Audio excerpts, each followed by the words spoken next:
बहन को बचाने ग्राहक बनकर पहुंचा भाई। मल्टीनेशनल कंपनी में नौकरी करने वाली एक लड़की को एक अच्छा ऑफ़र मिलता है और वह उस ऑफ़र को प्राप्त करने के लिए सीधा दिल्ली पहुंच जाती है। दिल्ली में जो अपना इंटरव्यू देने के लिए लाइन में लगी थी, तभी उसके पास एक चपरासी आता है और चपरासी कहता है कि मैडम आप चाय लेंगे या कॉफ़ी लेंगे। वह लड़की उसकी तरफ देखती है और कहती है कि तुम्हें क्या चीज़ पसंद है, आप चाय पीते हो या कॉफ़ी पीते हो, या जो चीज़ अच्छी बनाते हो वह मेरे लिए लेके आओ। वह कहता है मैडम आपको जो पसंद है वह मुझे बताइए, मैं कोशिश करूँगा कि उसे अच्छे से बना कर लाऊँ। वह कहती है कि चाय लेकर आना, लेकिन थोड़ी कड़क लेके आना, मुझे डर लग रहा है, पता नहीं इंटरव्यू में कैसे कैसे प्रश्न किए जाएंगे। चपरासी कहता है कुछ देर के बाद चाय लेकर आता है, मैडम को देता है। मैडम चाय पी रही थी और अपनी बारी का इंतज़ार कर रही थी।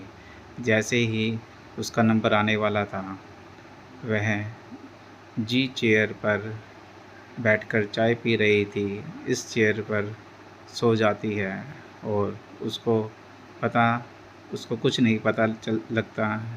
कई घंटे बीत जाते हैं, लगभग 12 से 15 घंटे बाद उसको होश आता है और जब वह होश आता है तो वह एक बिस्तर पर पड़ी होती है।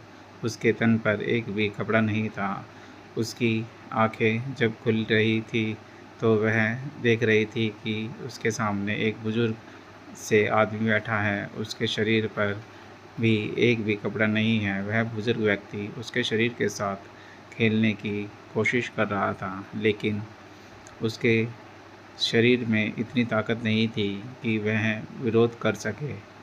उसकी ज़बान में इतनी जान नहीं बची थी कि वह आवाज़ निकाल सके, क्योंकि उसे चाय के अंदर ऐसी चीज़ मिलाकर दी गई थी जिससे उसके शरीर की ताकत कमज़ोर हो चुकी थी।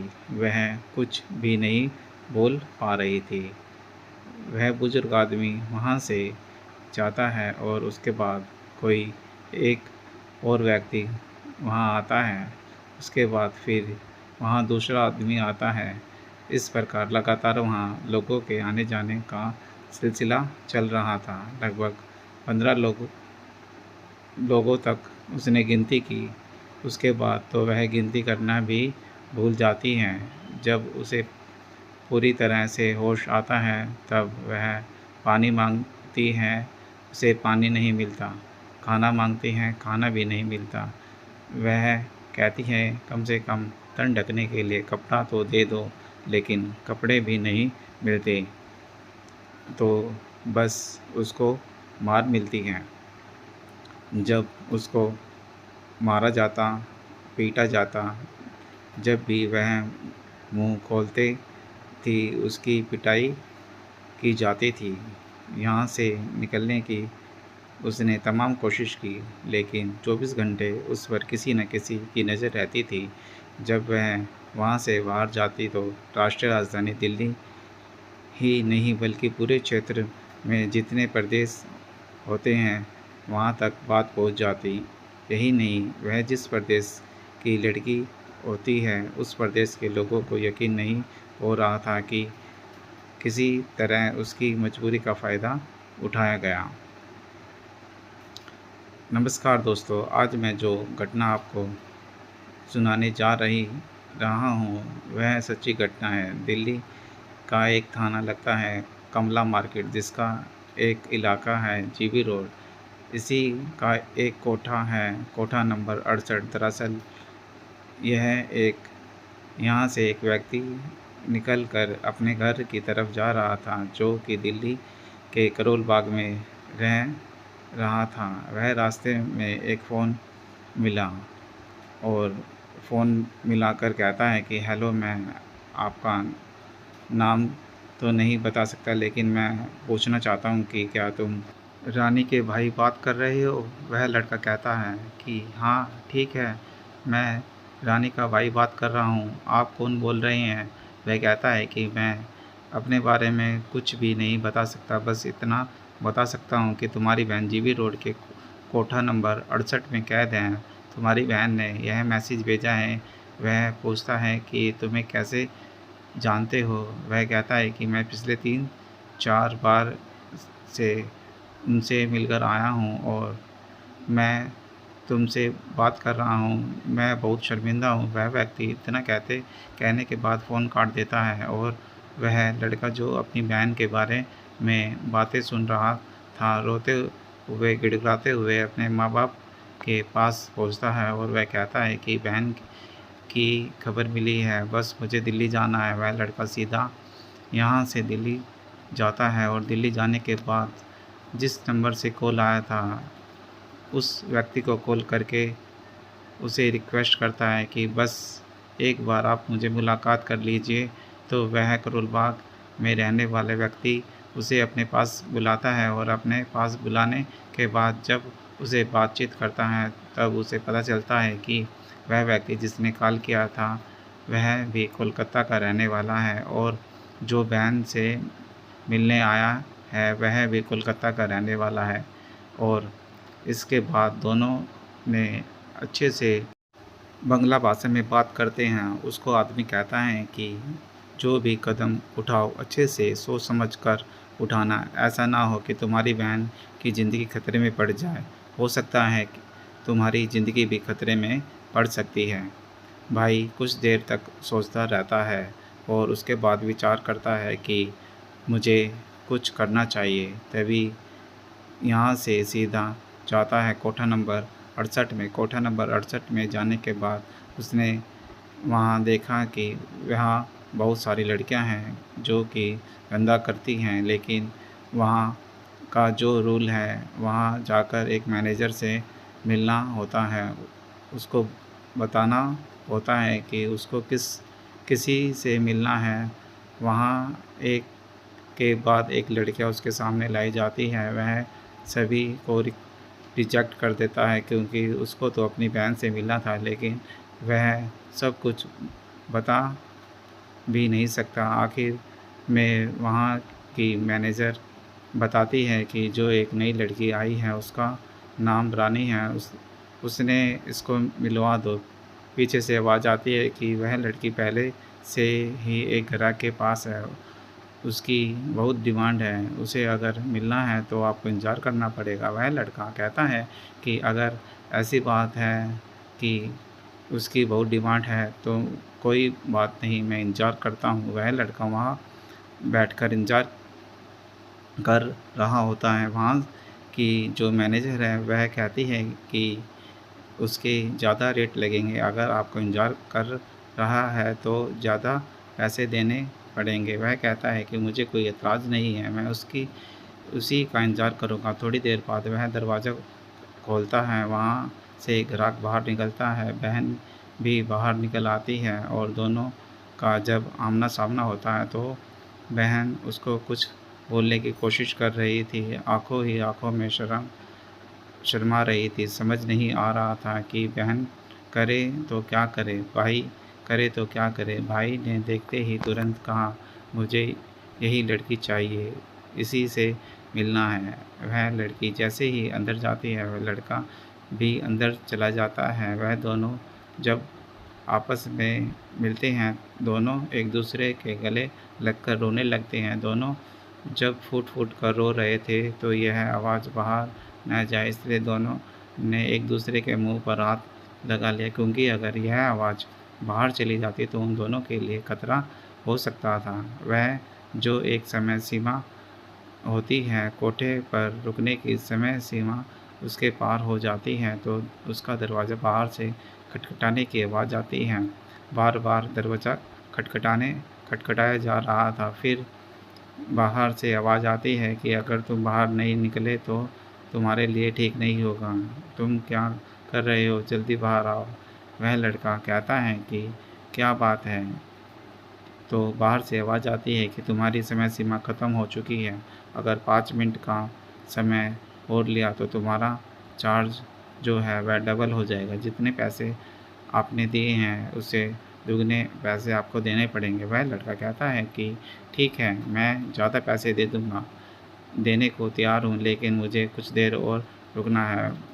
वह जब अपनी कहानी सुनाना शुरू करती हैं तो वह भाई भी रोने लगता है और बहन भी रोने लगती है। वह उसे कहती है कि जब वह कोलकाता की मल्टीनेशनल कंपनी में काम करती थी तब उसकी एक दोस्त बनी थी, ज्योत्सना। और जब ज्योत्सना से वो दोस्ती कर बैठी तो ज्योत्सना एक दिन उसके सामने जाकर रोने लगी। वह कहती है कि बहुत अभागा हूँ, मुझे आज एक अच्छी नौकरी का ऑफ़र मिला है, लेकिन मेरे घर वाले मुझे जाने नहीं देना चाहते। मैं करूँ तो क्या करूँ? रानी जब उसकी बात सुन रही थी तो वह कहती है कि तुम्हें यहाँ कितने पैसे मिलते हैं? वह कहती है कि मुझे यहाँ 35,000 से 40,000 मिलते हैं, लेकिन जो ऑफ़र मुझे दिल्ली से आया है उसमें 1 लाख से तो शुरुआत है। जैसे-जैसे वक्त आगे बढ़ेगा वैसे-वैसे पेमेंट भी बढ़ती जाएगी। रानी जब ज्योत्सना की बात सुन रही थी तो ज्योत्सना की बात सुनने के बाद उसे लगा, क्या मुझे वह नौकरी नहीं मिल सकती? क्योंकि रानी को भी कम पैसे मिल रहे थे। तो ज्योत्सना रानी को कहती हैं कि ठीक है, इस ऑफ़र को तुम कम कर लो, मैं कभी दोबारा देख लूँगी। मैं अपने परिवार को मनाने की कोशिश करूँगी, क्योंकि इन दोनों की दोस्ती बहुत ज़्यादा गहरी थी कि जब वह घर से खाना लेकर आई थी तो वह दोनों साथ बैठकर खाती थी। जब भी चाय पीनी होती थी तो दोनों साथ में चाय पीती थी, या कॉफ़ी पीने हो या बाहर घूमना हो, वह दोनों साथ में रहती थी। तभी वह जो दिल्ली की नौकरी का ऑफ़र आया था 10 जून 2019 को दिल्ली की फलाँ जगह पर, इसके लिए इंटरव्यू है, जो उसके लिए रमज़ान तुम्हें दिल्ली लेकर जाएगा, तुम उसके साथ चली जाना। जब वह दिल्ली जाती है तो वह वहाँ जाकर इंटरव्यू होता है। इंटरव्यू होने के बाद वह पहली बार इस कोठे पर आती है और उसके को यह जानकारी नहीं होती कि वह बहुत बुरी तरह फँस गई है। यह बात 10 जून की है और उसकी शुरुआत 11 जून से उसी दिन पहली बार 15 से 20 लोगों ने उसके साथ संबंध बनाया था और इसी प्रकार समय आगे बढ़ जाता है। वह बहुत सुंदर थी और पढ़ी लिखी थी, इसलिए ज़्यादातर ग्राहक जब उसको देखते थे तो उसी को पसंद करते थे और वह समझ नहीं पा रही थी कि वह से कैसे निकले। और जब वह खाना मांगते थे तो उसको मार पड़ती थी। साथ ही जब उसको होश आता था तो वह चिल्लाने की कोशिश करती थी तो उसको नशे का इंजेक्शन देकर रखा जाता था, उसके जिससे वह जब भी होश में आए तो वह सिर्फ़ उत्तेजित हो जाए, सिर्फ़ संबंध बनाने के लिए, चिल्लाने के लिए नहीं। अब यह लगातार सिलसिला जारी रहा। उस पर लोगों की नज़र थी, उस पर कोठे वालों की नज़र थी, ताकि वह बाहर ना जा सके, कहीं वह भाग ना जाए। वहीं एक ऐसी लड़की थी जिसे उस कोठे से बाहर जाने की बिल्कुल भी अनुमति नहीं थी। तभी एक दिन एक व्यक्ति आता है जो पश्चिम बंगाल का रहने वाला था। वह आने के बाद उससे बातचीत करती है। रानी ने और ग्राहक से उसको ज़्यादा तवीज़ थी, ज़्यादा बातचीत करने की कोशिश की, इसलिए उस ग्राहक की आदत बन जाती है। जब भी उसको मौका मिलता है वह उसके पास आता है और उसके शरीर से संबंध बनाता है। जब 3-4 बार वह उसके पास आता है तब रानी ने डिमांड की कि क्या तुम मेरे भाई को फ़ोन कर सकते हो? अगर तुम मेरे लिए भाई को फ़ोन कर दोगे तो मेरे यहाँ से निकलने का कोई चांस बन जाएगा। वह लड़का कहता है कि अगर मैंने ऐसा कुछ किया तो वह लोग मुझे मार डालेंगे, इसलिए मैं यह काम नहीं कर सकता है। वह लड़की रोती गिड़गिड़ाती उसके पाँव पड़ती है और कहती है सिर्फ़ एक बार मेरे भाई को फ़ोन कर दो और क्या हो सकता है कि वह यहाँ से निकल जाऊँ। उस लड़के ने कहा लड़के ने हाँ कर दी और जिससे जो वादा किया है उस लड़के ने निभा दिया। अब भाई ने अपनी बहन को पूरी बात सुनी और बात सुनने के बाद वह समझ नहीं पाया कि मैं क्या करूं और क्या ना करूं। अगर अगर पुलिस ने लोगों से मिली हुई होती है तो मेरी बहन कभी बाहर नहीं निकल पाएगी। इसके लिए कोलकाता से आए हुए उस लड़के के लिए वह दिल्ली शहर बिल्कुल अनजान था। उसको वहाँ पर कोई मिलने वाला नहीं था। वह समझ नहीं पा रहा था कि वह क्या करे और उस दिन कुछ नहीं कर पाया और अगले दिन फिर ग्राहक बनकर जाता है और कहता है कि मुझे उस लड़के से मिलना है। वह रानी है पास जाता है और कहता है कि रानी हमें क्या करना चाहिए, मुझे समझ नहीं आ रहा था। वह एक नाम बताती है और कहती है तुम्हें महिला आयोग के पास जाना चाहिए, जिसकी अध्यक्ष सविता मलिवाल, उससे मुलाकात करनी चाहिए और कहता हो सकता है वह तुम्हारी मदद कर दे। उस लड़के ने दूसरी बार मुलाकात में अपनी बहन से पूरी जानकारी ली और वहाँ से निकलता है। रानी को यह इसलिए पता था कि ये लोग अक्सर इन कोठे पर आते रहते हैं और इन महिलाओं की हिफाजत के लिए कोई ना कोई कदम उठाते रहते हैं, इसलिए उसने किसी न किसी के मुंह से सुन लिया था कि स्वाति मालवाल मदद कर सकती है। यहाँ से सीधा निकल जाता है वह दिल्ली महिला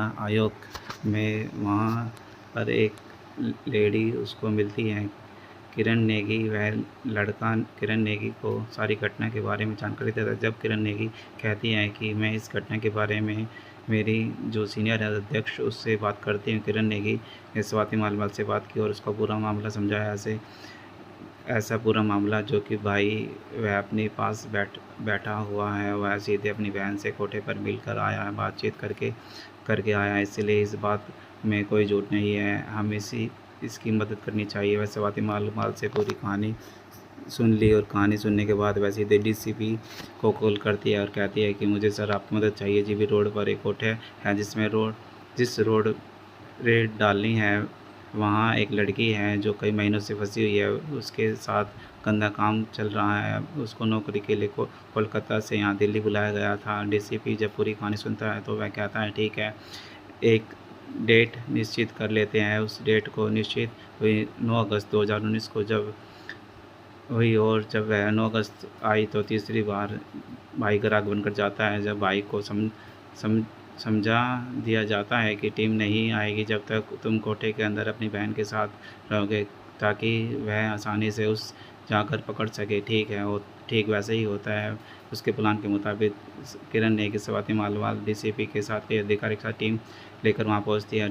जीबी रोड पर रेड डाली जाती है। रेड डालने के बाद जब वो इस कोठे में जाते हैं तो उसका दरवाज़ा खटखटाने की कोशिश करते, दरवाज़ा खुलता है तो दोनों भाई बहन अंदर से निकलते हैं। दोनों भाई बहन को वहाँ से आज़ाद करवा दिया जाता है और वह भाई अपनी बहन को लेकर वहाँ से कोलकाता चलाता है। इस बात को लेकर पुलिस की नहीं, महिला आयोग की भी बहुत जमकर तारीफ सोशल मीडिया पर हुई थी। सभी लोगों ने इसकी बड़ाई की थी। इस कोठे की मैनेजर भी गिरफ्तार कर लिया जाता है और उस केस में जितने लोग शामिल थे उन सभी को गिरफ्तार किया जाता है।